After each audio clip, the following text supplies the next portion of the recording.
അപ്പോൾ ഫ്രണ്ട്സ് എൻ്റെ വീട്ടിൽ കുറച്ച് വിശേഷങ്ങൾ കണ്ടാലോ. രാവിലെ നീച്ച് ചായയൊക്കെ കഴിഞ്ഞ് നേരെ ഞങ്ങൾ കൂൺ തരാൻ പോയതാണ് കേട്ടോ. എൻ്റെ ഭാഗ്യം കൊണ്ട് ഒരൊറ്റ കൂൺ വിളിച്ച് കിട്ടിയില്ല കേട്ടോ. സാധാരണ ഞാൻ പോയാലും എന്തെങ്കിലും കൊണ്ടാണ് വരല്. സാരല്ല, ഇൻഷാല്ല അടുത്ത പ്രാവശ്യം നമുക്ക് കിട്ടും. കാരണം അങ്ങനെ വീട്ടിൽ വന്നപ്പോൾ മക്കളൊക്കെ കളിച്ചാണ് കേട്ടോ. എൻ്റെ വീട്ടിൽ വന്നാൽ എനിക്ക് വീഡിയോസ് എടുക്കാനും എല്ലാത്തിനും മടിയാണ് കേട്ടോ. അതുകൊണ്ട് തന്നെ അധികം വീഡിയോസൊന്നും ഞാൻ ഇവിടെ നിന്ന് എടുത്തിട്ടില്ല. അതുകൊണ്ടാണ് കേട്ടോ 2-3 ദിവസമായിട്ട് നമ്മളെ വീഡിയോസ് ഒന്നും കാണാത്തത്.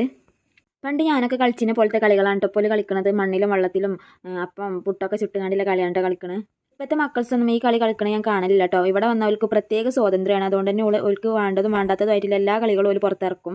അതൊക്കെ കഴിഞ്ഞ് ഞാൻ എൻ്റെ അമ്മേൻ്റെ കാലണിക്ക് ഇറങ്ങിയതാണ് കേട്ടോ. അമ്മ കുറേ ചെടികളൊക്കെ ഉണ്ടായിക്കണേ. ഇങ്ങനെ ചെടികളൊക്കെ ഉണ്ടാക്കാൻ എനിക്ക് ഭയങ്കര ഇഷ്ടമാണ് കേട്ടോ. ഫുഡൊക്കെ ഉണ്ടാക്കണ പോലെ തന്നെ. മോള് ചെറുതായതുകൊണ്ട് തന്നെ നമ്മളെ വീട്ടിൽ ഇങ്ങനത്തെ പണികളൊന്നും എടുക്കാൻ എനിക്ക് സമയം കിട്ടില്ല. ഇൻഷാല്ലാ നമുക്കും ഒരു ഗാർഡനൊക്കെ സെറ്റ് ആക്കണം എന്ന് ആഗ്രഹമുണ്ട്.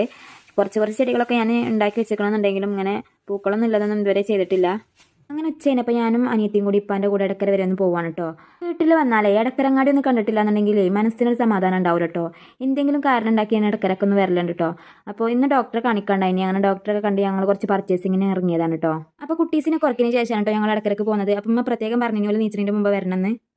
അതേതായാലും നടക്കുന്നു തോന്നണില്ല. ഞങ്ങൾ ഏകദേശം 5 മണിയൊക്കെ കഴിക്കണം കേട്ടോ തിരിച്ച് പോകുമ്പോൾ. ഓലെ പറ്റിക്കാൻ ഞങ്ങൾ കുറച്ച് ഫാൻസിയും ഷവർമയൊക്കെ വാങ്ങിയിട്ടാണ് കേട്ടോ പോണത്. അങ്ങനെ വീട്ടിലെത്തിയപ്പോൾ ഉമ്മ നല്ല പത്തിരിയും ചിക്കൻ കറിയൊക്കെ ഉണ്ടാക്കി വെച്ചിനി. അതൊക്കെ കഴിച്ചു.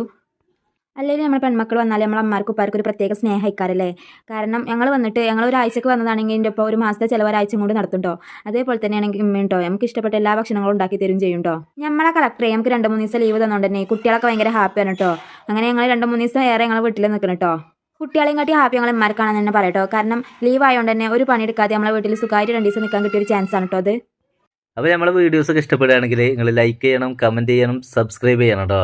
അങ്ങനെ ഈവനിങ് ആയപ്പോൾ കുറച്ച് ഉണ്ണിയപ്പമൊക്കെ ചുട്ടുകയാണ് ഞങ്ങൾ ചായ എടുക്കുകയാണ് കേട്ടോ.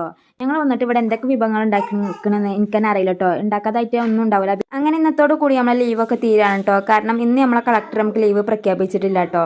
അങ്ങനെ രാത്രി വെച്ച് നല്ല ചിക്കൻ ബിരിയാണി ഒക്കെ ഉണ്ടാക്കി അതൊക്കെ കഴിച്ചിട്ട് ഞങ്ങൾ പോരാ കേട്ടോ. അതിൻ്റെ വീഡിയോ എടുക്കാൻ മറന്നതാണ് കേട്ടോ. അപ്പോൾ ഇത്രയുള്ളൂ നമ്മളെ ഇന്നത്തെ വിശേഷങ്ങൾ. നമ്മളെ വീട്ടിലെ വീഡിയോസുമായി വീണ്ടും വരാം ഇൻഷാ അല്ലാ.